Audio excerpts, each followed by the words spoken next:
the geoscience department at the University of Chicago. And thanks for your kind invitation. I'm really glad to join here and listen to all this interesting talks. And for me, please allow me to take you down a little bit out of the timescales we care about for seismic waves, but instead into a relatively long-term phase of earthquake deformation. Let's say a few years, tens or even hundreds of years following an earthquake, that is postseismic deformation. And during this talk, I'll mainly talk about the effect of subduction slab on postseismic deformation following especially deep subduction zone earthquakes. So first, let me introduce you what postseismic deformation is. So this figure is a good example. It is showing you the east component of geodetic observations following an earthquake in Japan in 1994. You can see that when the earthquake occurred, there was this instantaneous offset, which corresponds to the so-called postseismic deformation. And postseismic deformation represents the Earth's static and elastic response to the stress perturbation induced by the earthquake. And immediately following the postseismic deformation, you can also notice this gradually time-dependent exponential shift deformation, which is our postseismic deformation. And it should be also noted that postseismic deformation has different mechanisms, different types, and we're only talking about the type that is associated with viscoelastic relaxation. So that's why I titled viscoelastic postseismic deformation. So it is related to the Earth's long-term fluid behavior or viscous properties like momentum flow. So just as people can use postseismic deformation to study the elastic structure of the Earth or the properties of earthquake source, studying postseismic deformation can also help us to understand the Earth's rheological structure. In other words, viscosity structure. And previous studies on postseismic deformation are mainly focused on shallow earthquakes, which are relatively sensitive to shallow viscosity structure, especially some low viscosity structure, such as the asthenosphere. And those low viscosity structures have been shown to be to predominantly drive postseismic deformation, which is intuitive because weak structures can facilitate the viscous flow. However, some recent studies also found that typical high viscosity structures, especially subducting slabs, can also have great impact on postseismic deformation. For example, this is conducted by Park et al. So it is the first robust measurement of postseismic deformation following a deep earthquake, which is 2018 50-60 kilometer deep magnitude 8.2 Fiji earthquake. And it is showing you their observations. In the upper panel, it gives you the spatial distribution. So the colors within circles denote vertical deformation with blue for uplift and red for subsidence. And black arrows denote horizontal displacements with magnitudes and directions. And the beach ball at the center denotes the focal mechanism of Fiji earthquake. And those yellow lines delineates trench locations at different depths. And in the lower panel, it gives you the normalized time series of all the stations after correcting for postseismic deformation. So you can see this characteristic exponential shift of postseismic deformation.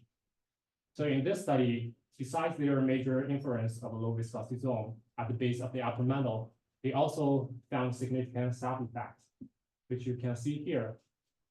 So this is their modeling results for postseismic displacements on the surface after 2 years of deformation following the earthquake, using the model including slab structure. And the background colors and black arrows have the same meanings as the observations. And the yellow star denotes the epicenter, and green line delineates trench location on the surface. And when they compare this pattern to the model using structure without slab, surprisingly, we can find this quite distinct deformation pattern, which give you almost opposite varieties of both vertical and horizontal displacements. And this type of slab effect has been discussed in a few other studies, but the exact mechanism of this slab effect is still fully understood. And our goal of this research is to figure out what kind of role slab plays in postseismic deformation, especially following deep earthquakes. So to systematically investigate slab effect in postseismic deformation following deep earthquakes, we conduct a series of numerical modeling, and we use a semi-analytic theory domain solver called RELAX to model the Earth's viscoelastic relaxation. And this is our model setting. So we set the computational domain with this freeze with 4 kilometer spacing based on our stability tests, which are all run on cluster computers. And this domain represents about 4,000 kilometers in both the east-west and north-south directions, and also 2,000 kilometers in depth. And we include simple layered structure in our model, which contains the elastic lithosphere, viscoelastic upper and lower mantle. And we assume simple linear Maxwell rheology for the whole mantle. And the upper mantle is associated with the corresponding Maxwell time of about 40 years, which we will hereinafter refer to as TM for our time reference. And for the lower mantle, we have 20 times larger viscosity as well as the corresponding Maxwell time, which is about 800 years. And we also include simple slab structure. In this figure, it is only showing you our simplest or basic slab structure, which is a vertical slab. And it has the depth extent of 1,000 kilometers and thickness of 100 kilometers. And we have our earthquake source located at the depth of 574 kilometers, which has an area of 48 by 48 kilometers squared with 60 meters of sleep amount of time on it. So this represents magnitude 8.0 deep earthquake.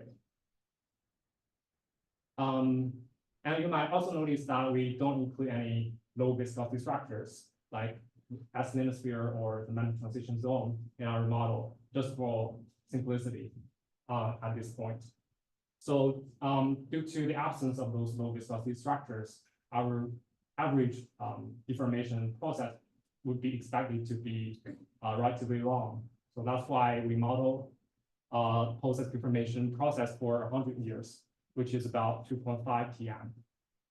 And next, we just systematically vary the source mechanisms and slab geometries and compare the deformation patterns between the model with and without slab factor to discuss the slab effect. So here are our results. First, we fix our slab structure as our simplest basic slab structure, this vertical slab, and then we test different source mechanisms. The first case is for vertical deep sleep fault. So here are our results, and we, so the background colors still for vertical deformation, arrows for horizontal deformation, and left is for slab model, the other is no slab model. So I can quickly show this animation, and you can see that with time going by, you can see increasingly obvious distinction of deformation patterns between the two models. And to see that more clearly, we can take a snapshot at t equals to 2 TM, and we also add cyan lines to denote the boundaries of the slab on the surface. And I don't have time to go into details of the difference, but I think you can tell it just from the comparison. So this is for vertical deep sleep faults. And then we move to 45 deep sleep faults. Again, you can see quite different deformation patterns. And the following two mechanisms are not typical for deep subduction zone or earthquakes, but we still want to show that for the integrity of our investigation. So the next one is vertical struck sleep. Although in this case, you don't see much difference in horizontal deformations, but if you focus on the central part of vertical deformation, you can still see discrepancies of either magnitudes or polarities. And the last case is for 45 struck sleep faults. Again, quite distinct deformation patterns. So now we've seen different source mechanisms. What about different slab geometries? So next to test the effect of different slab geometries, we fix our source as the vertical deep sleep faults, and then we test different, geometries of slab. And so we first vary the length depth extent and also thickness of the slab. But those cases don't change the deformation patterns too much. So we consider three other geometries of slab. The first one is what we call half slab. So this is where we cut the slab at the middle, and it has half length of the initial slab structure on the left. And although the pattern is differentiated now as some asymmetries, but you can still say it is quite different from the no slab structure model on the middle. And next, we consider an even more extreme case, which is actually an imaginary case. So this one is interesting. We call it confined slab. So it is a cubic slab structure, small volume enclosing the earthquake source. And this case is to test the situation where the viscosity contrast between the slab and the surrounding mantle is highly localized in the vicinity of the source. So with this, small volume of slab, you might expect that the pattern should be more similar to the middle no slab structure. But surprisingly, you can still see quite significant slab effect where the deformation pattern is distinct from no slab model. And it is even more significant than our original, long, full-length slab structure. So that indicates that a small volume of slab can already generate, significant change of process deformation patterns. So this is obviously not due to like mechanical connection of the slab structure and the surface. Must be due to some other reasons, and we will see that at the end of the talk. So our last case is for considering the deep angle of the slab. So this is a 45-degree deeping slab. So you can still see over opposite polarities of deformation, but some asymmetries due to the deepening of the slab structure. So at this point, we demonstrate that with various source mechanisms and slab geometries, we've identified universally the slab effect. But the question is, what causes such effect? So it turns out that we can answer this question from the perspective of stress evolution, because the viscoelastic process deformation process is essentially that the stress is relaxing due to following the earthquake. And so now, so how stress relaxes must greatly impact on the evolution of process deformation. And so now we are comparing the distribution of stress. We are taking a cross-section perpendicular to the slab along east-west direction and across the center of the fault. And then we calculate the norm of stress tensor for each grid point to consider all 6 independent components of stress tensor. And then we take the logarithm of that value and show that by contours and colors. So basically, brighter colors mean higher magnitudes of slab. The upper one is for slab structure, lower one is no slab structure.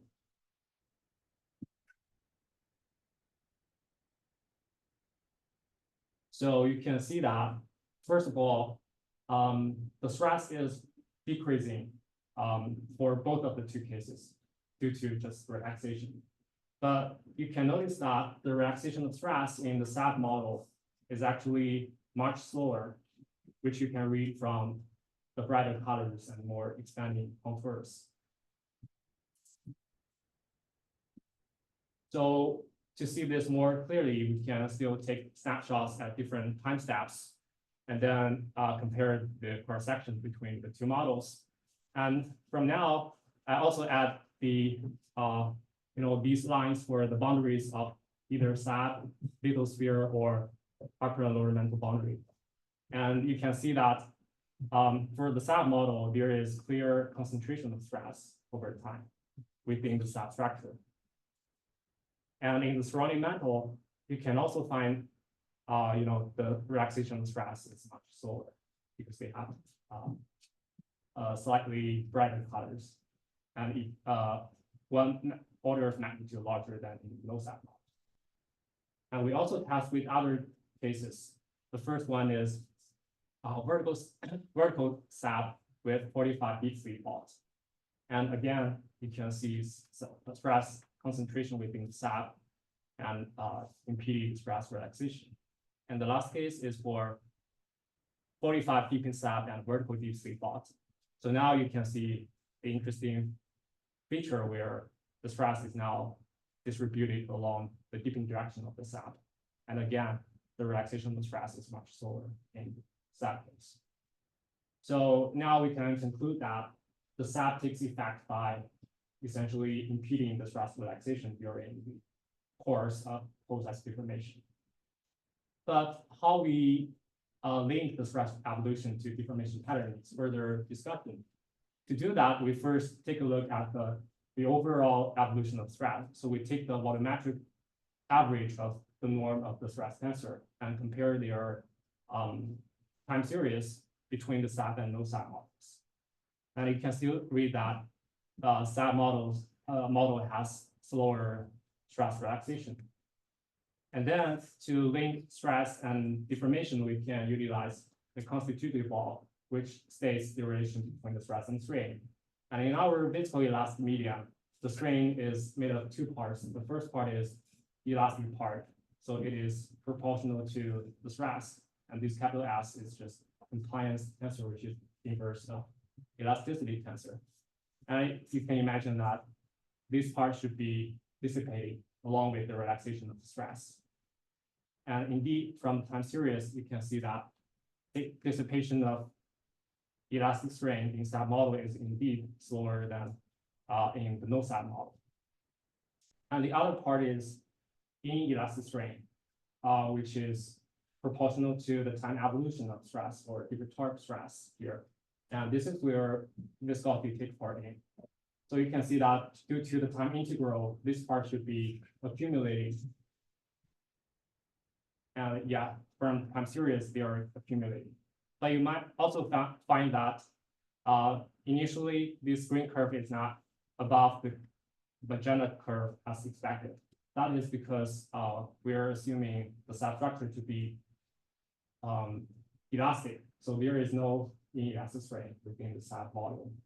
But if we assume some finite viscosity of the slab, we can observe a perfect relationship where the green curve is always above the magenta curve, denoting faster accumulation of inelastic strain. And then if we combine the effect of dissipation of elastic strain and accumulation of inelastic strain, we can also observe these quite distinct trends of total strain evolution.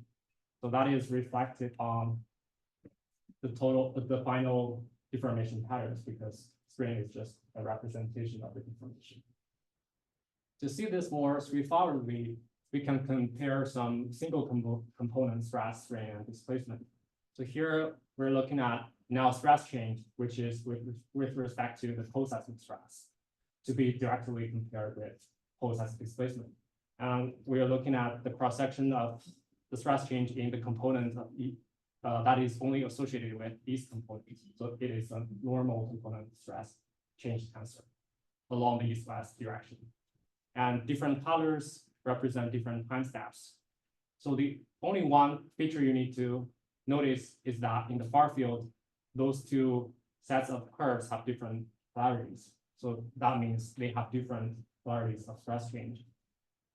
And then move to postseismic strain or strain change. You can actually find quite similar pattern. That is because first in our surface, which is the surface of the lithosphere, it is assumed to be elastic. So the stress relationship is elastic. And also this component of stress or strain is the dominant component of all three normal components in this case. So they are approximately proportional to each other. So that's why we observe similar patterns. And by definition, this strain component is just the spatial derivative of postseismic displacement in the east component. So that means if we take the integral of this strain over east-west direction, we can actually recover the distribution of postseismic displacements. And now you can see this is what we observe as the different polarities of postseismic displacement, at least in east-west direction. So that's an example how we can link the different stress evolutions to the distinct deformation patterns we observe at the surface. And this kind of relationship could also be applied to some more generalized visco relaxation process. So the key point is to understand the whole process through the perspective of stress evolution. So assume we have initial stress built up determined by the earthquake, and then we can prove that stress can evolve in a self-sustained way, only under the modulation of viscosity structure. So we can actually quantitatively express this like this. So you can see on the left side, there is only this time derivative of stress, which means, which implies the trend of stress evolution. And on the right-hand side, you have current information of stress field and also different viscosity structure information embedded in viscosity values. Yeah, so in conclusion, we find that slab effect could be universally identified in postseismic deformation following deep earthquakes for various source mechanisms and slab geometries. And we demonstrate that this is due to that slab can impede the stress relaxation and finally results in distinct patterns of deformation. And we also show that slab effect can be understood in more generalized process of visco stress relaxation, which is initialized by the earthquake and constrained by the viscosity structure. And this last point is also quite helpful for our maybe further study for even broader viscosity structure and their effects on postseismic deformation process or just the general viscoelastic deformation process to help us better understand the Earth's interior dynamics. And this is also our future direction. So with that, I think that's all. Thank you.